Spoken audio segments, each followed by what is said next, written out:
오늘은 여러분에게 귀한 분을 소개하고 싶습니다. 물론 우리 교회 몇 번이나 오셔서 말씀을 전해주셨는데요.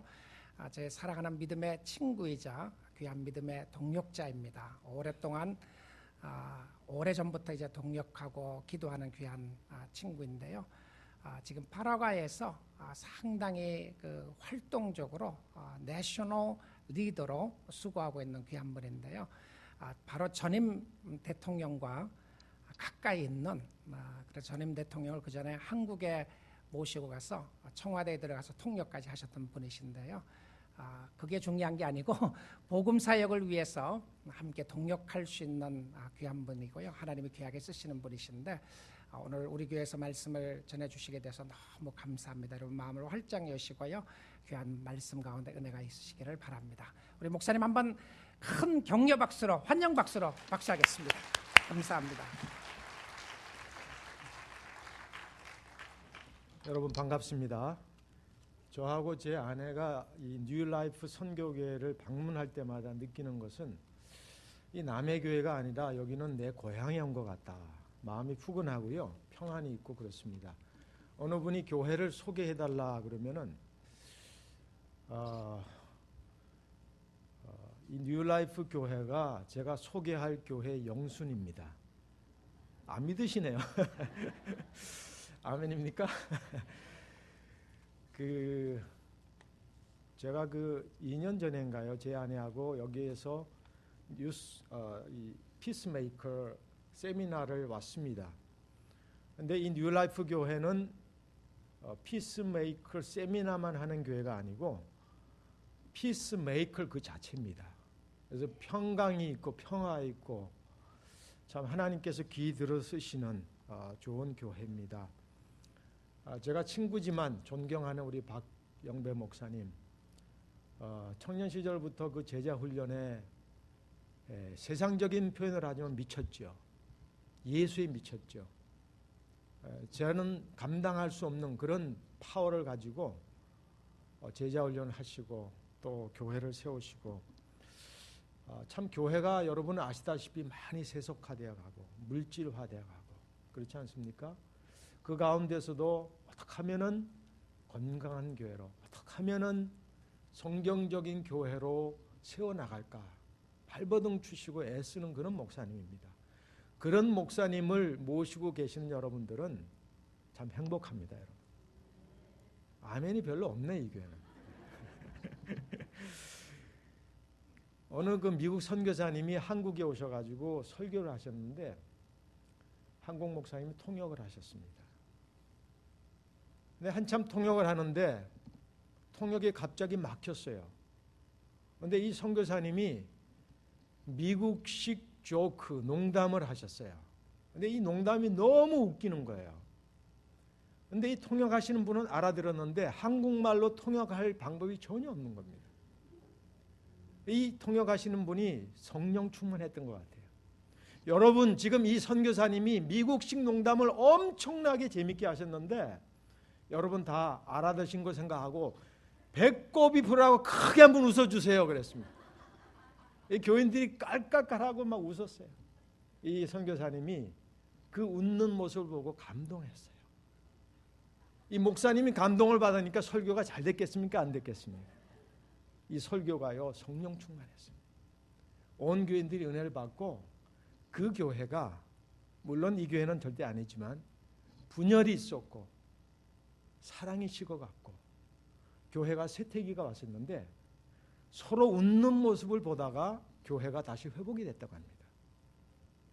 그리고 그 가운데에서 2명의 선교사가 그 설교를 듣고 서원을 했답니다. 사랑하는 여러분, 웃으면 복이 와요 정도가 아니라 웃으면 행복해집니다. 웃으면 마음의 문을 열게 됩니다. 웃으면 사랑하게 됩니다. 웃을 일이 많아서 웃는 것이 아니라 내가 웃다 보니까 웃을 일이 오는 것입니다.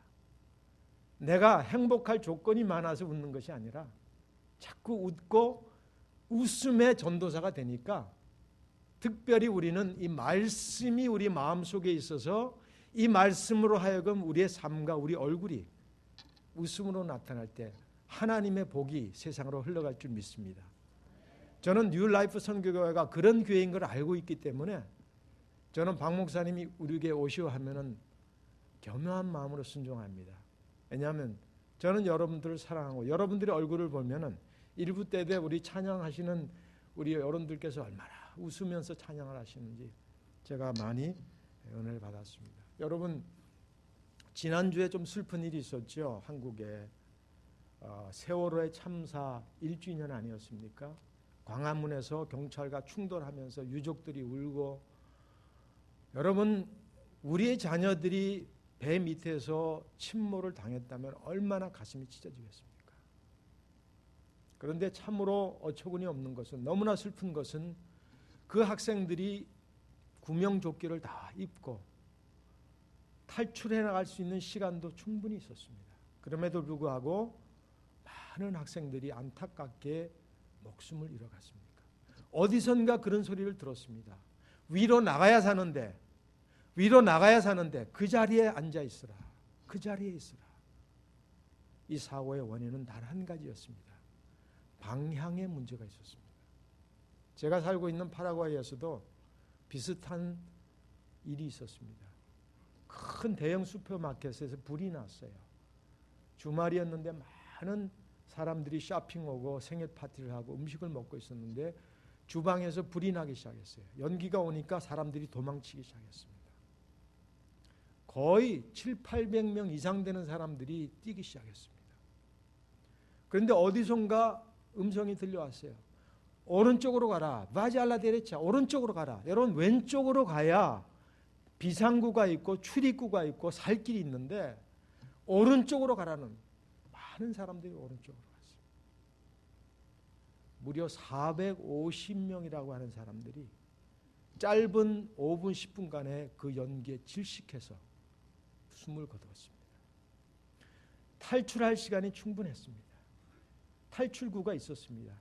탈출을 도울 수 있는 경비원들도 있었습니다.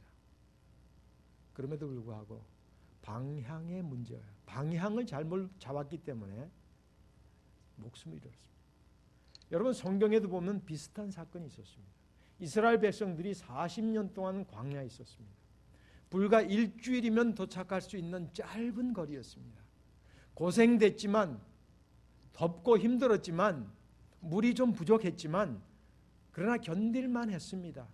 출애굽기의 역사를 보면은 출애굽은 바로 기적의 책이라고 합니다. 기적의 연속입니다. 하나님이 부족하고 고생했지만 기적을 주셨어요. 여러분, 무엇이 문제입니까? 방향의 설정이 있습니다. 우리 인생에 있어서 우리 인생이 행복해지기 위해서, 인생이 성공하기 위해서 우리가 많은 것을 준비하고 세워나갑니다. 그런데 수많은 인생의 그 여정에서 많은 사람들이 실패하고 좌절하고 넘어집니다. 왜 그렇습니까? 인생의 방향을 잘못 잡았기 때문에. 제가 사는 파라과이는 여러분 조그만 나라입니다. 그럼에도 불구하고 감사하게도 행복한 나라예요. 가난한 나라인데 행복합니다. 저희 딸이, 둘째 딸이 한 달 전에 저한테 아빠 페이스북에 온 걸 보여줬어요. 페이스북. 제가 너무 좋았어요. 제가 살고 있는 파라과이가 국제 여론기관인 갤럽이라고 하는 데서 여론조사를 했는데 2015년도 작년과 마찬가지로 세계에서 가장 행복한 국민이 어딜까? 여러분, 미국이 아닙니다. 한국이 아닙니다. 제가 살고 있는 파라과이가 선정이 됐어요. 저는 덤으로 행복한 거예요. 여러분, 이해가 되세요? 한국이 82인가 그렇더라고요. 경제력은 10입니다. 파라과이는 경제력이 국민 주수가 139입니다. 가난합니다. 한이 많은 민족입니다. 눈물이 많아. 왜 그렇습니까? 2번이나 삼국 동맹의 침략을 당했습니다. 우리 일제시대에 점령을 당했듯이 파라과이는 평화의 민족입니다. 남을 침략한 역사가 없어요. 근데 2번씩이나 침략을 당해서 한 번은 국민의 남자의 70%가 전쟁으로 목숨을 잃었습니다. 슬픈 역사죠. 여러분, 이과수 폭포 아세요? 한번 와보세요. 이과수 폭포를 보면요, 세상에서 가장 아름다운 폭포인데 그 폭포를 보고 믿지 않는 사람도 하나님은 계시는구나. 그런 데입니다, 여러분.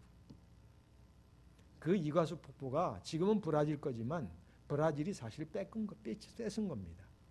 일본 사람이 독도를 자기 땅이라고 하듯이 사실은 파라과이 땅인데 뺏긴 겁니다. 여러분, 우리가 이해할 수 없는 것은 가장 평범한 나라입니다. 가장 내세울 것이 없는, 행복할 조건이 전혀 없는 나라입니다. 그런데 왜 파라과이가 세상에서 가장 행복한 국민일까? 저는 그 비밀을 조금은 알고 있습니다. 제가 28년을 살았습니다. 방향의 문제인 것 같아요. 우리 생각의 방향은 우리가 내뱉는 말에서 옵니다, 여러분. 그래서 그 야고보서 3장 4절 5절에는 큰 배가 움직이는데 그 배가 움직이는 그 사공이 조그만 키, 배 끝에 달리는 키가 그 배의 방향을 움직인다고 그랬어요. 얼마 전에 저희 교회 교인 가운데서 까르멘이라고 하는 자매가 세상을 떠났습니다. 암으로 투병하시다가 예수를 잘 믿다가 가셨어요. 장례식을 갔는데 그 남편이 부인을 먼저 떠나보내고 눈물을 펑펑 쏟는 게 아니라, 목사님, 장례 예배 하지 마세요. 슬픈 예배 안 하면 좋겠습니다. 물론 제 마음이 아픕니다. 그러나 장례 예배가, 목사님, 전도 설교 꼭 해주십시오. 예수 믿지 않는 많은 친척들이 오는데 절호의 기회입니다. 그래서 제가요, 장례 예배를 25분 동안 전도 설교를 했습니다. 성령이 그분들의 마음을 열어주시는데요, 제가 말씀을 듣는 그분들이 예수를 믿는다는 것이 직감이 오는 거예요.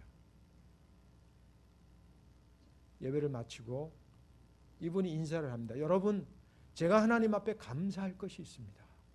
제 부인을 먼저 천국에 보냈지만, 제 마음에 슬픔이 있지만, 그러나 저는 3가지 감사가 있습니다. 첫째, 내 부인이 세상을 떠났지만 다른 곳으로 가는 것이 아니라 천국 가게 해주신 하나님 감사합니다. 둘째, 장례 예배가 슬픈 장례송으로 끝나는 것이 아니라 천국 환송으로 많은 사람들이 예수를 믿게 되는 전도 집회, 천국 잔치가 되게 해주신 것을 감사합니다. 마지막, 나 같은 사람 예수 믿어서, 나도 부인 따라서 조금 있으면, 잠시 후면 나도 내 부인이 가는 길을 따라가서, 내가 예전에는 우상을 섬기고 세상을 섬기고 천국을 몰랐던 사람이지만 이제는 내가 영원한 천국을 향해 갈 수 있는 그 천국 준비를 정신 바짝 차리고 이제는 하게 해주신 하나님 감사합니다. 여러분, 제가 얼마나 은혜를 받는지 모릅니다. 파라과이 분들은 작은 것에 감사할 줄 압니다. 제가 선교사로 있지만 사실은 그분들이 선교사입니다. 저에게. 제가 가르치는 것이 아니라 그 민족이 저에게 가르치는 것입니다. 그래서 저는 행복한 거예요. 그래서 여러분들, 우리 물질이, 명예가, 세상이 주는 이 세상의 가치가 우리를 행복해 주는 것이 아닙니다. 필요한 것입니다. 그러나 영원한 가치를 소유한 사람은 행복한 것입니다. 여러분. 방향의 문제죠. 이 노아의 방주가 바로 우리 인생의 방주인 저와 여러분들의 삶의 방향을 제시해 주시는, 이러한 방향으로 나가면 너희는 살리라 하는 하나님의 놀라운 매뉴얼입니다. 오늘 본문에 14절에 이런 말씀이 있습니다. 너는 고페르 나무로 너를 위하여 방주를 만들고. 여기 방주라는 말이 히브리 원어에는 테바라고 하는 말로 되어 있습니다. 이 테바라고 하는 원어를 찾아봤더니 출애굽기 2장에 보면은 어린 베이비 모세를 태워 보냈던 갈대 상자가 나옵니다. 그 갈대 상자하고 이 방주하고 똑같은 단어로 기억되어 있습니다. 여러분, 갈대 상자는 무엇입니까? 아무 구조물이 없습니다. 큰 여객선도 아닙니다. 그저 단순한 나무 상자에 불과합니다. 그 나무 상자가 스스로 움직일 수 있는 힘은 없습니다. 2가지입니다. 그런 의미에서 방주의 매뉴얼은 이렇게 만들라. 동력이 없습니다. 모터가 없어요. 그저 바람이 부는 대로 움직일 뿐입니다. 그리고 이 테바, 나무 상자, 이 갈대 상자, 방주, 이것은 키가 없습니다. 동서남북을 향해서 움직일 수 있는 능력이 없습니다. 오직 바람이 부는 대로 동으로 갔다 서로 갔다가 외부에 불어지는 그 바람에 의해서 이 갈대 상자, 이 테바, 이 방주는 움직일 뿐입니다. 무슨 말입니까? 너의 인생의 방주가 어느 방향으로 가든지 어느 속도로 가든지 때로는 전진하고 때로는 멈추고 때로는 고난이라서 쓰고 때로는 전진하고 성장하고 성강하고 이 모든 생사화복, 우리의 인생의 모든 앞길을 우리가 주장하는 것이 아니고 우리가 해나가는 것이 아니고 우리가 키를 가지고 움직이는 것이 아니라 우리 눈에 보이지 않지만은 그러나 영안을 뜰 때에 성령의 바람을 통해서 이 말씀의 바람을 통해서 우리의 뒤에서 움직여 주시는 그 하나님의 놀라운 그 하나님의 손길이 저와 여러분들의 삶을 움직여 주신다고 하는 것입니다. 여러분, 그것이 방주입니다. 제가 3년 전인가요? 제 몸속에 암세포가 자라고 있다는 것을 발견했습니다. 그리고 수술대에 들어가는데요. 제가 목사지만 참 부끄러운 얘기지만 설교 강단에서는 내가 사망의 음침한 골짜기를 행할지라도 너가 해를 두려워하지 않는 것은 주께서 너와 함께 하심이라 그렇게 외쳤는데 제가 죽음의 사망의 골짜기를 들어가니까요 겁이 많이 나더라고요. 그래서 제가 수술대에 들어가는데 불안한 거예요. 수술대를 잡고 있는 저의 아내의 눈길에 눈물을 보니까 더 불안해지는 거예요. 그런데 여러분, 그 수술대를 향해 가면서 제가 이런 생각이 드는 거예요. 내가 병원을 잘 선택했을까? 제가 서울대병원에서 수술을 했는데요. 내가 서울대학은 못 들어갔는데 그래도 서울대병원은 들어왔구나. 그런 감사함도 쓰지만은 내가 이 병원 잘 선택했나? 내가 들어왔다가 다시 살아나갈 수 있을까? 수술해줄 의사를 잘 만난 것일까? 막 이런 생각이 막 교차가 되는 거예요. 그런데 수술대에 들어가는 그 문을 딱 들어가는 순간 저희 아내하고는 이제 짜옵니다. 이 뭡니까? 빠입니다. 빠이. 끝난 거예요. 그러면서 제가 내가 이 문을 다시 나와야 할 텐데 혹시나가 역시나가 안 돼야 될 텐데 그러고 들어갔어요. 그런데요, 참 이상한 것은요, 수술대에 딱 들어가서 이 불이 쫙 켜지더라고요. 그러면서 의사가 와서 저한테 질문을 던지는데 그때부터 이상하게요, 내가 평안해야지, 기뻐해야지, 이제는 내가 마음을 잘 가다듬어야지, 하나님 의지해야지, 그런 생각을 안 했는데도 제 마음에 평안이 찾아오는, 화평이 찾아오는 거예요.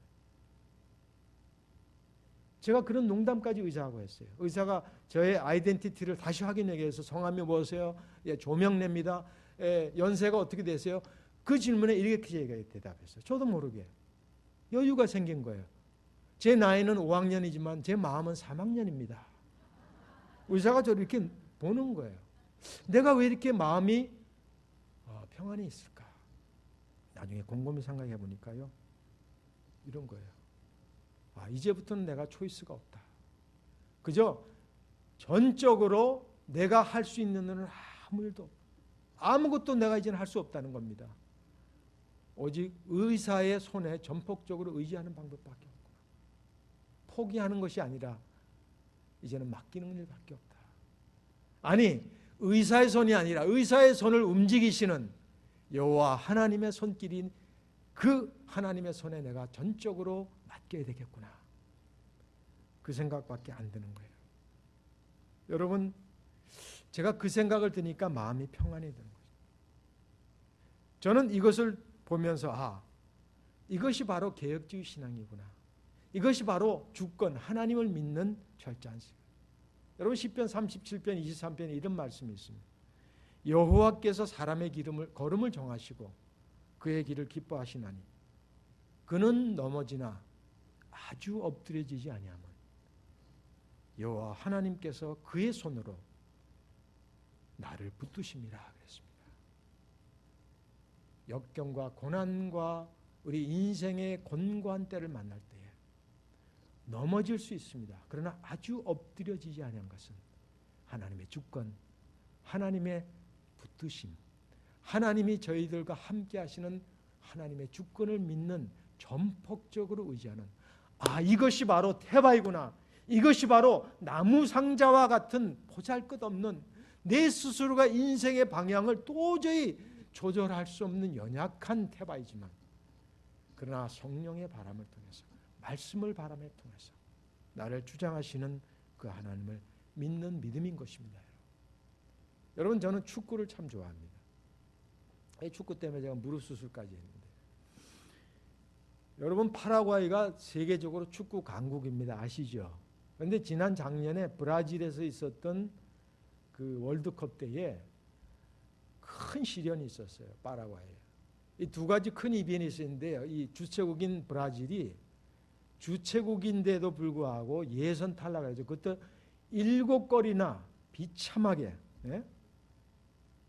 골을 허용하면서 밀려났습니다. 여러분, 그거보다 더 큰 좌절이 저에게 있었어요. 월드컵 6회 연속 진출을 한 세계적인 축구 강국 파라과이가 지역 예선에서 탈락해갖고 월드컵을 못 간 거예요. 저는 교인들하고 버스 대절해서 이 바로 옆에 나라니까 가서 다 파라과이 응원해서 파라과이가 우승해야지, 교인들하고 그냥 다 가려고 그랬어요. 여러분, 정말이에요. 근데 못 가게 된 거예요. 여러분, 그것도 바로 옆 나라에서 하는데, 여러분들 파라과이가 얼마나 축구를 사랑하냐면요, 시골에 가면 아이들이 대통령 이름 모릅니다. 축구 선수 이름은 줄줄줄 외워요. 지난 월급 2010년인가에 남아프리카에서 할 때에 8강 진출을 걸린 중요한 게임이 주일날 새벽에 있었어요. 아침 6시에.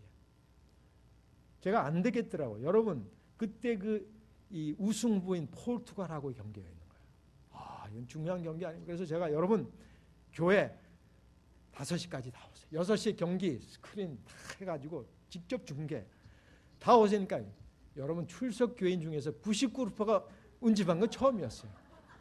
야, 대단한데. 그래서 다 모여서 아침 식사 다 같이 하고 막 유니폼 다 입고 말이죠. 주일날 여러분 용서하세요. 이 목사도 유니폼 입고 예배 드렸다니까.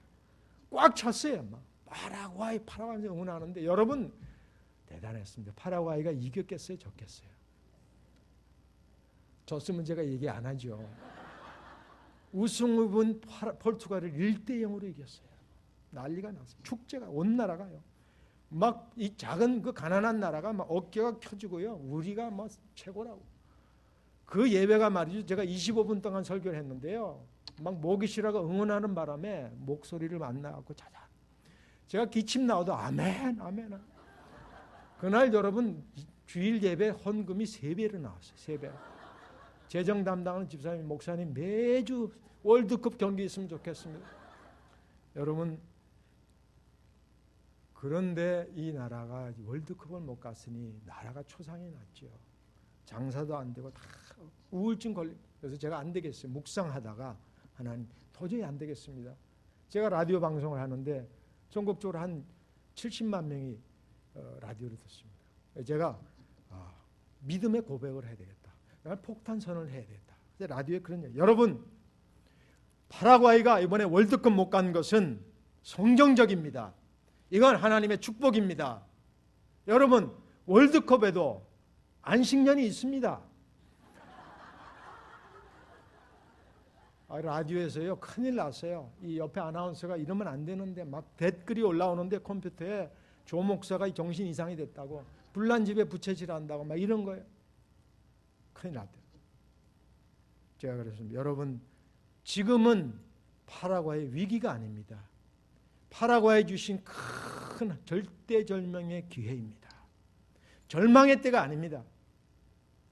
소망의 씨앗을 뿌릴 단계입니다. 여러분, 용수철 아시죠? 용수철이 가장 파워풀하게 올라갈 때가 언제입니까? 용수철을 눌러서 가장 낮은 자리에 갈 때입니다. 지금은 파라과이가 가장 낮은 자세로 흥청망청 다른 나라들이 월드컵에 흠치해 있을 때 우리는 연습하고 훈련하고 비밀 병기를 준비할 때입니다. 요셉 얘기하시죠. 요셉이 흥청망청할 때 그때의 곡간에다가 하나님이 주신 그 지혜 가지고 차곡차곡 쌓아나갔습니다. 비밀 병기. 인생 우승했잖아요. 파라과이 러시아 월드컵 때 우승할 수 있습니다. 내가 그랬더니 아멘 그러는 거예요. 막 댓글이 올라오기 시작하는데요. 막 박수를 보내는데요. 그 가운데 이런 글이 있는 거예요. 파라과이가 월드컵 다음에 우승하면은 조 목사를 차기 대통령에 추대해야 되겠다. 여러분 러시아 월드컵 때 파라과이 우승하도록 기도해 주세요. 여러분 우리 인생의 가장 위험할 때가 언제일까요? 승승장구할 때입니다. 내가 올라섰다고 생각할 때, 내가 성공했다고 생각할 때, 내가 이만하면 됐다고 할 때, 나는 정말 감기도 안 걸리는 건강한 사람이라고 생각할 때, 아니 나는 영적인 생활에 있어서 나는 이 정도의 직분이 있고 이 정도의 신앙의 경력이 있고 이 정도 했으면 내가 그래도 괜찮은 신앙인이야 라고 섰을 때입니다. 우리 인생의 신호등이 있습니다. 때로는 파란 불을 주십니다. 가라, 전진하라, 성공하라. 때로는 정지하라, 스탑하라. 아니 잠깐 후퇴하라. 전도서 7장 14절 이런 말씀. 형통한 때는 기뻐하고 곤고한 날에는 묵상하라, 되돌아보라. 하나님께서 이 두 가지 이를 병행하여 주사 우리의 장래에 있을 일을 알지 못하게 하시느니라.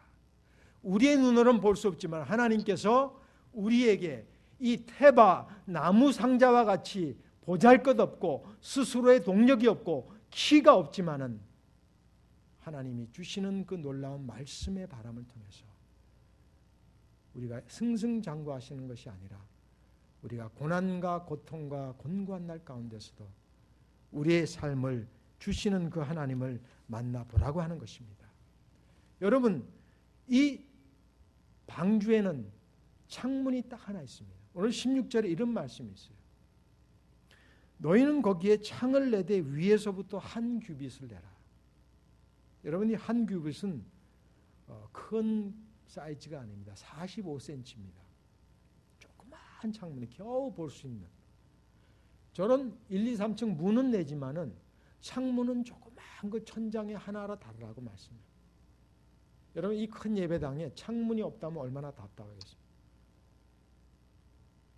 노아와 노아의 식구들이 노아의 방주에 며칠을 있었습니까?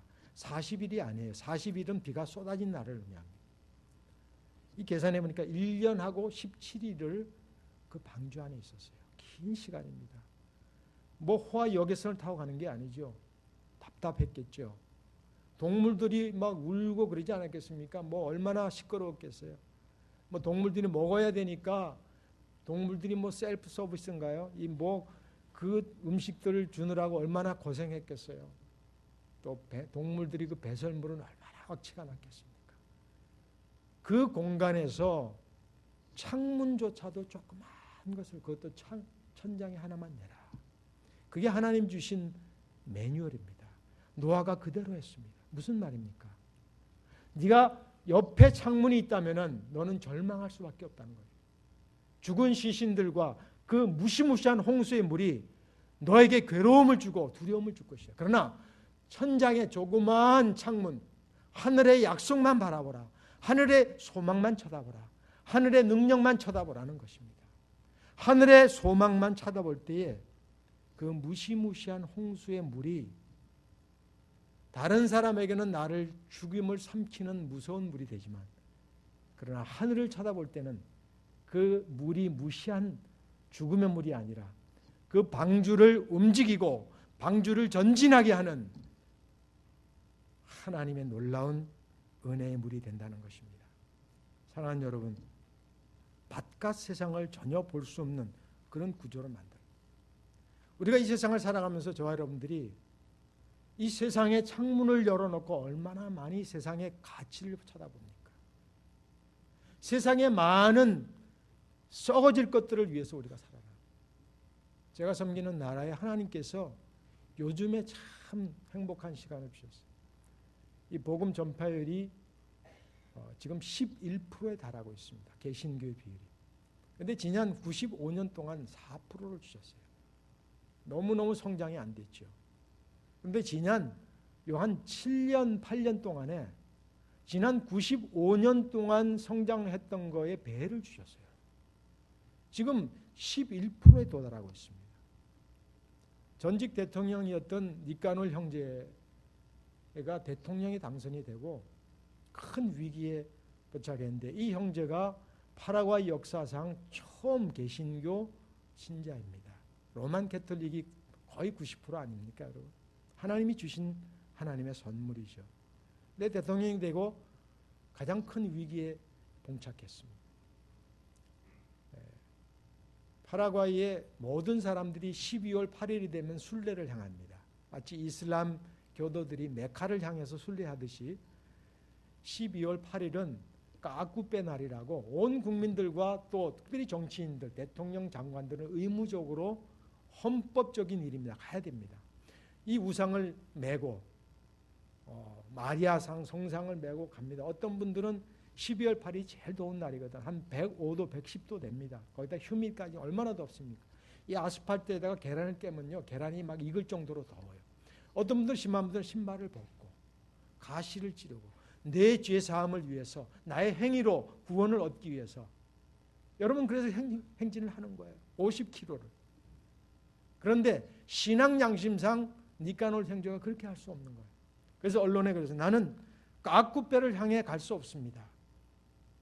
이 난리가 났어요. 이 언론들이 사면초가 아닙니까? 그래서 대통령을 탄핵하겠다. 그래서 국회에서 들고 일어났고 온갖 비난과 협박을 하면서 가지 않으면 그 다음 날로 대통령 사면하라고 했어요. 그리고 온 국민들이 들고 일어났어요. 전화가 와서 목사님 기도해 주세요. 집에 모여서 기도를 했습니다. 제가 이래라 저래라 할 입장이 못 되지 않습니까?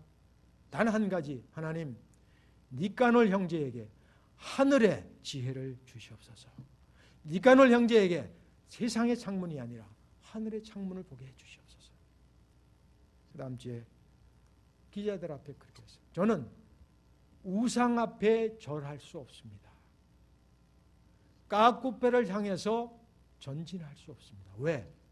그 까꾸페 순례의 길에는 예수 그리스도의 발자취를 발견할 수가 없습니다. 그리고 저는 이런 미국의 고백을 했습니다. 여러분, 제가 이 대통령 궁에 사는 것은 단 5년짜리 영광입니다. 그런데 내가 앞으로 살 영원한 아름다운 영광스러운 하늘나라의 궁전에 사는 것은 영원합니다. 단 5년짜리 영광을 위해서 영원한 영광을 포기할 수는 없습니다. 이 썩어 없어질 대통령직, 썩어 없어질 이 왕궁을 위해서, 썩어 없어질 것을 위해서 썩지 아니하는 하늘의 가치를 내려놓을 수 없습니다. 사랑하는 여러분, 이 고백 때문에 하나님의 그 아름다운 성도의 고백을 들으시고 파라과이를 바꾸시기 시작했어요. 파라과이 역사상 순례하지 않은 최초의 대통령으로 기록이 될 뿐 아니라 헌법을 고치기 시작했습니다. 민주화를 하기 시작했습니다. 죽음은 죽으리라 했는데 죽음은 살리라가 되었습니다. 4%에 그쳤던 흑암에 있던 영적인 그 나라가 7%를 놀라운 성장을 줘서 11%가 됐습니다. 저는 그 형제뿐 아니라 그 형제를 위해서 기도했던 많은 믿음의 형제들 자매들의 고백을 통해서 하나님이 저에게 도전을 주셨어요. 영원한 가치를 사모하는 사람에게는 두려움이 있지만 두려움을 이길 수 있는 힘을 주시는구나. 영원한 썩지 않을 것을 사모하는 사람에게는 하나님이 인생을 살아나가면서 역정이 있지만 담대한 마음을 주시는구나. 저는 그 믿음의 고백의 파라과이 분들을 통해서 제 자신이 선교사지만 영원한 가치를 소유한 사람은 작은 일에 실망하지 않는 것이구나. 넉넉해지는구나. 사랑할 수 있게 되는구나. 행복해질 수 있는 거구나. 하나님 말씀이 이렇습니다. 우리가 잠시 받는 환난에 경한 것이 지극히 크고 영원한 영광에 중한 것을 우리에게 이루게 함이니 우리가 주목하는 것은 보이는 것이 아니야. 보이지 않는 것입니다. 왜? 보이는 것은 잠깐이요 보이지 않는 것은 영원함이라. 아멘. 고린도후서 4장 17절의 말씀입니다. 제가 청년 시절에 내일일은 날 몰라요. 이 찬송하신 안희숙 사모님 생각나시죠? 제가 파라과이에서 만나 뵀어요. 안희숙 사모님이 저에게 그런 간증을 들려주셨습니다. 전도사님, 제가 그때는 전도사였는데 제가 일본 사람들이 고문하는 그 감옥에 들어갔는데요. 바로 옆방에서 고문 소리가 들리기 시작하는데 너무 겁이 났어요. 심한 경우는 이 다리미를 가지고 사람의 살을 고통을 주는데 그 옆방에서 들려오는 그 고문의 고통의 소리, 살이 타 들어가는 그 냄새, 저는 얼마나 겁이 많고 두려웠는지 몰라요. 그래서 제가 간수에게 그 얘기했어요. 여보시오, 저에게 사과를 좀 주세요. 제가 사과가 먹고 싶습니다. 근데 왜 사과가 먹고 싶으면 사과가 저는 모르겠습니다. 사과를 먹으면은 우리 고통이 좀 줄어드는 그런 마취제 역할을 한답니다. 그런지 모르겠어요. 그래서 사과를 먹고 싶은 거예요. 그래도 고통이 안 떠나더랍니다. 무서움이. 그래서 안희숙 사모님이 밤에 그 고통을 들으면서 그 고통을 잊기 위해서 찬송을 시작했대요. 그 찬송이 이 찬송가죠. 내일 제가 이 찬송이 잘 안 나옵니다. 내일은 난 몰라요. 하루하루 살아요. 불행이나 요행함도 내 뜻대로 못해요. 험한 이 길 가고 가도 끝은 없고 험해요. 주님 예수 발레미사 내 손 잡아 주소서. 제가 본래 노래를 잘하는데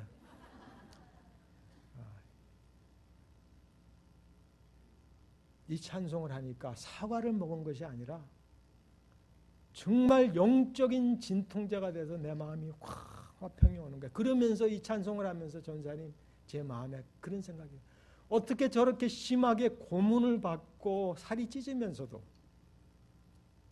신사참배하지 않고 믿음을 지키는 저 신앙의 정조가 어디서 나왔을까? 저 무서운 힘이 어디서 나왔을까? 하나님이 그런 마음을 주셨답니다. 이수가 저 사람은 너보다 더 강한 건강하고 체질을 가지고 있어 그런 것이 아니라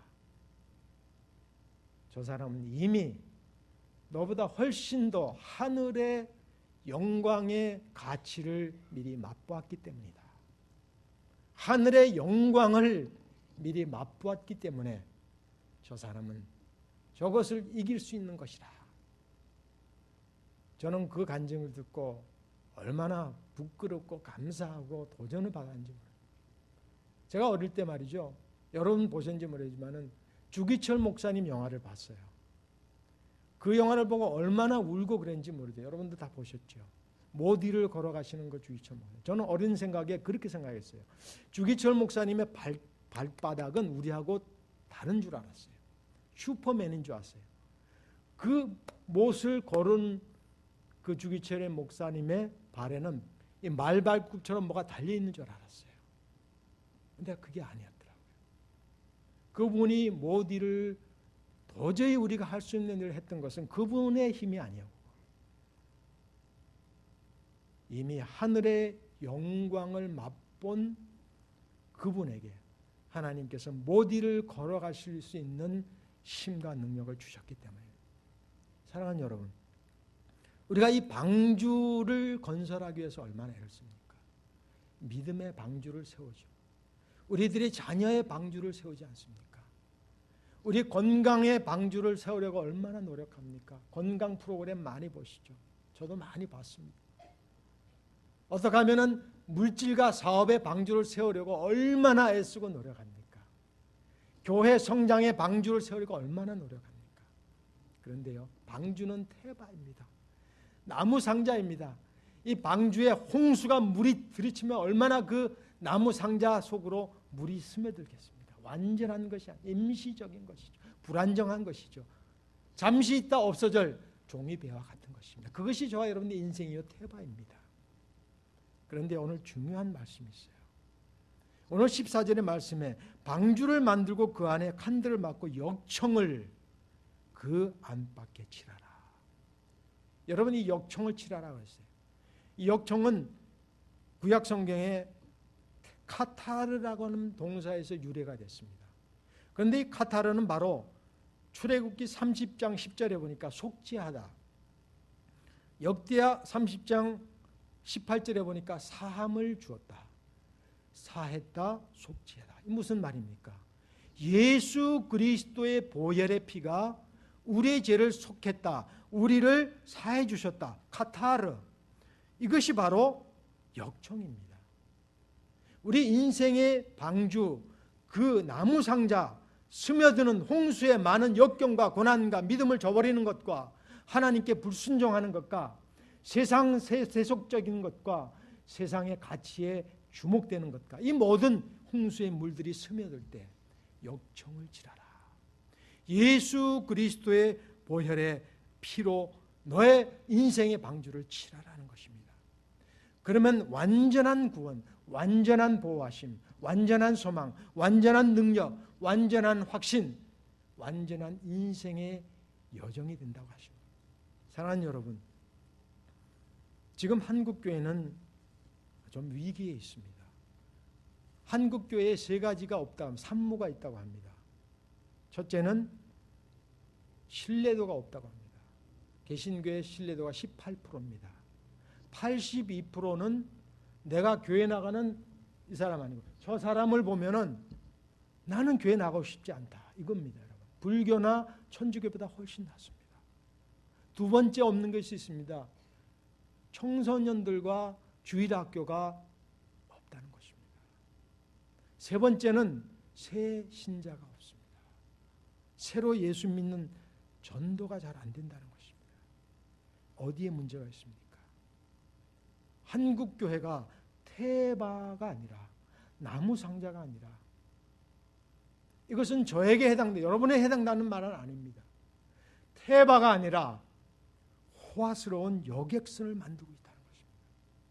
나무 상자가 아니라 여객선의 방주에 온갖 장치를 다하면서 내 스스로가 그 키를 잡고 그 길을 움직일 수 있는 하나님의 주권이 아니라 내가 방주를 움직이는, 여러분 이 세상에서 들려오는 소리에 우리가 귀를 겸허히 겨룰 때가 있습니다.